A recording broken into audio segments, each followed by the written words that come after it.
Welcome back to another episode of 10 8 TV. This week, we're giving you a closer look at a unit specifically trained in the use of specialized equipment and tactics, SWAT, the team the agency calls in critical incidents.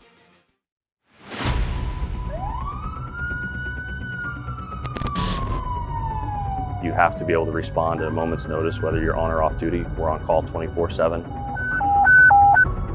Dispatch 1CM06. Copy a barricaded subject with a signal 0 and at least one hostage.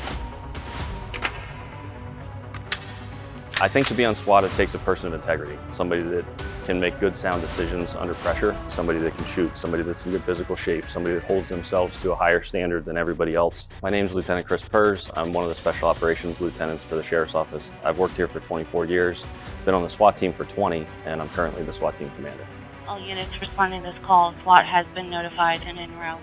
Typically, SWAT will go to any situation that raises beyond the scope of what patrol or other responding units can handle, basically as a force multiplier. The barricaded subject, a hostage situation, as well as executing search warrants or manhunt operations. A typical call-out will be initiated by the patrol watch commander or a supervisor on scene that's in charge. In addition to that, any current SWAT team member can activate the team in a rapidly evolving situation if they feel the need. It looks like a dispatch call. It comes out to every member as a siren going off on your phone. It's a part-time unit, so anytime that call goes out, we have to drop what we're doing. If we're out to dinner with our family, we have to go. If we're sitting at home with our kids watching a movie, we have to go. It is a part-time job, which in a way makes it more difficult for our members because you are carrying the burden of a primary job. For me, it's patrol. I have a squad that I manage, but I'm constantly being pulled away to manage SWAT. But after 13 years on SWAT, Sergeant Brad Pope says he wouldn't change a thing. Prior to law enforcement, did 4 years in the Marine Corps, did 2 combat tours to Iraq during that time. So I was very familiar with being within a unit and being within a small unit of people and having that brotherhood and that cohesion.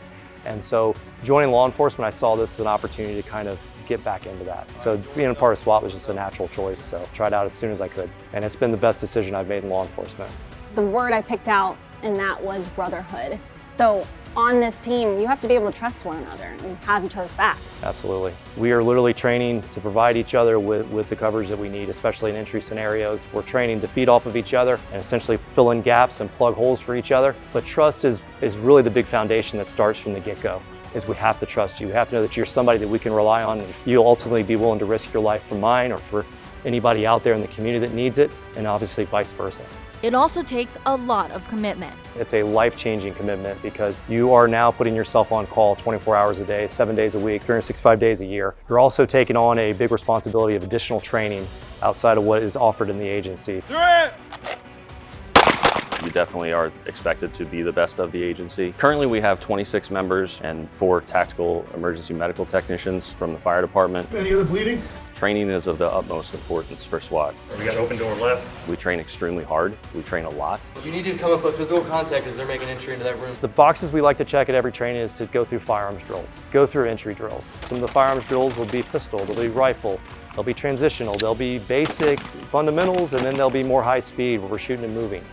With entry, we may be just training basic entry skills, but that gets ramped up to hostage rescue, so the stakes are much higher. We do rappelling, we do aerial platform stuff with a helicopter, shooting from a helicopter, doing insertions, extractions with it. We do vehicle assaults, we do bus assaults. Waterborne operations is another one we do with the Marine unit. So it's a very broad spectrum of training that we do throughout the year. They also take advantage of trainings and courses outside of the agency. We also do SWAT competitions. We're very proud of the fact that we started a regional competition here at our agency back 21 years ago. All teams throughout Southwest Florida respond to that, and last year we won, and we've won a good majority of those competitions, which speaks volumes to the guys. Members are spread throughout the agency. We obviously have members on patrol, we have members in investigations, we also have people in TAC, we have people that are in our training unit, we have people that are in K-9, we have people in the civil unit. Are there other areas of the agency that respond with SWAT? On a normal SWAT call out where we do a full team activation, our incident dispatch team is going to come with us and run communications on scene as if it was a 911 center outside of it. Our hostage negotiation team will come with us, as well as in certain circumstances our hazardous devices unit. We've used aviation, we've used the Marine unit, we've used the K-9 unit. We really work with everybody, and we definitely don't do it alone.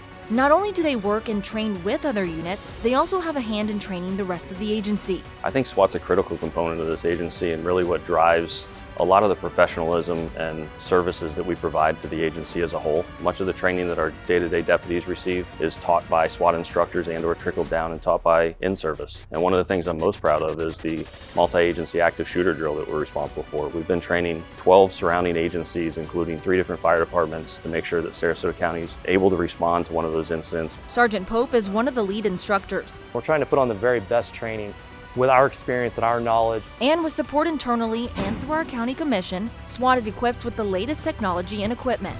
We are fortunate enough to have multiple pieces of armor, extra tech such as robots and pole cams and scopes and infrared devices, night vision devices. The most recent piece of equipment I'm standing in front of here is the Rook that was funded federally through a regional grant, and it's responsible to respond anywhere within Southwest Florida. And right when you got it, you guys were already using it, so it was a need. It absolutely was a need. We had a response with it about a week after we received the vehicle, and that was to an outside county. So it's definitely something that's not just for us, but all of these partners that we work with day to day. You managed to have a little bit of fun, too. Yeah, so SWAT is definitely fun. We get to jump off of boats. We get to work with all these specialty units. We get to go on rural ops missions and work with night vision and infrared devices. But at the end of the day, it's a very serious mission. And although it is a lot of fun and it's what keeps people around, it requires extreme dedication